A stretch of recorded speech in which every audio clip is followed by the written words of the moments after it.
What's up, boys and girls? Nameco here, Dustin there, talking about wide receivers for the 2016 Fantasy Football Campaign draft strategy and what you should be doing. But first, Dustin, talk about some t-shirts. That was a mouthful right there. Let's get on the thirdndout.com. They're one of our partners. We got 3 different designs on there right now. We're just kind of testing the water, seeing what people think about them. If they don't sell, we don't get to do more. So we're trying to get those sold. But get on there, check them out. You can get an FS t-shirt. So it's thirdndout.com. But also, we want to know what type of designs you would like. You know, sports related, fantasy sports related, funny team names that could just be on a shirt. Post them in the comments. You know, we might print that design and get those out there for you guys. So get those comments in there if you got any ideas for some shirts. And that's third and out. Either you write out third and out or you can do the number. However you want to do it. Super easy. All right, talking about receivers, obviously there's been a lot more focus on that this year than I feel like any year prior. And we might see 4, maybe even 5 wide receivers go in the first round or first 10 picks, which is nuts. But it's for good reason, right? The wide receivers, especially with so many more leagues doing PPR, and the fact that receivers are way more, or they feel to be way more consistent than running backs at this point, is people are liking to grab those elite receivers. And the reason they're elite is because catches, targets, and offenses are just throwing the ball a lot more. Yeah, and there's always an opportunity though when you see a big shift like this. I mean, I would always take advantage of people going real running back heavy in some of my drafts, and I would, you know, lock up Gronk, lock up my quarterback, and then when everyone else is worrying about their quarterback and getting their other positions in the middle rounds, and I'm just gobbling up all the running backs that are left. You're gonna have an opportunity here, kind of the other way. You're doing a little flip on it. You know, like I'm looking at my ideal draft and what I would like to try to do.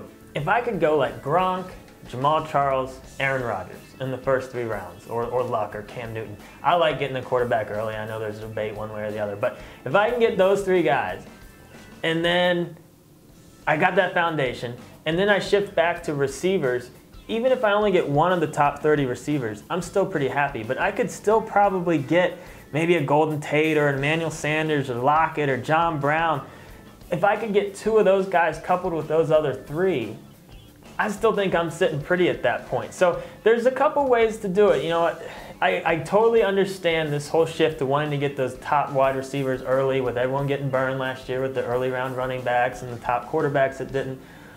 But you can't ignore history and what's gone over the last like 10, 15 years. And just think logically, right? If a lot of people go super receiver heavy early, they're going to be like, oh my God, I do not have my RB1 yet in the 4th or 5th round. So they're going to be reaching for running backs, letting some guys, to Dustin's point, the Tates, the Landrys, the Baldwins, the Lockets of the world, they're going to slip. But even guys, you know, you're going to see Amari Cooper potentially slip, a Mike Evans potentially slip, just because people are going to be panicking grabbing those running backs. So I understand Dustin's strategy completely. Me personally, I'm going to be looking at wide receivers early, but I'm not going to reach to get them. But if they fall into my lap, I'm okay doing that. Again, especially on the PPR settings, because if you watch our running back strategy, I think there's a lot of running backs that you can get later that have good PPR value.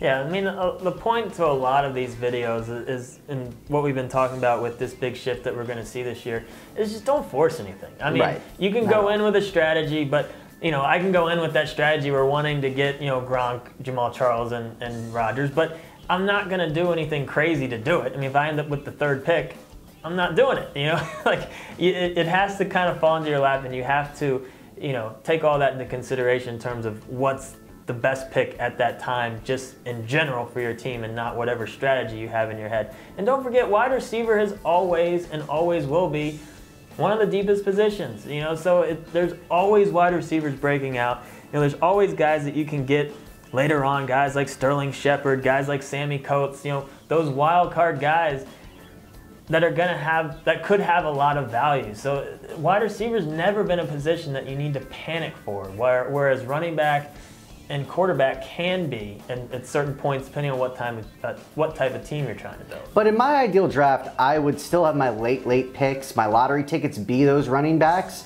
But in the middle rounds, you can gobble up a lot of guys that do have a lot of upside. So to Dustin's point, let the draft come to you. We're still all about early round best player available. Middle rounds, though, it's a little bit different this year, where you can find good upside wide receivers still and just let the draft come to you. It's going to be interesting this year. It will. It's going to be a lot different. It's going to be a lot different. But we got our cheat sheet up on the site. You're going to want to check it out. We beefed it up this year. We wrote little blurbs on every single player. We got our top 150 cheat sheet that's got a little key that tells you whether they're sleepers or overvalued or rookies and all this fun stuff. Get on there, download our draft guide. You can click on the link right here or in the card. Third and out. Get on to Third and Out, check out the shirts, post the comments on the designs you want. We're on Instagram. We're trying to get to 1,000 followers. 1,000? Beginning of the season. Follow us on Instagram, and we're running a photo contest. Click on the link. And quick catch. Description. Because wide receivers catch. They do. Yeah, probably did. You can't catch. Yeah, I can. Ah! Yeah, I can. That wasn't the best toss. Yeah, I can.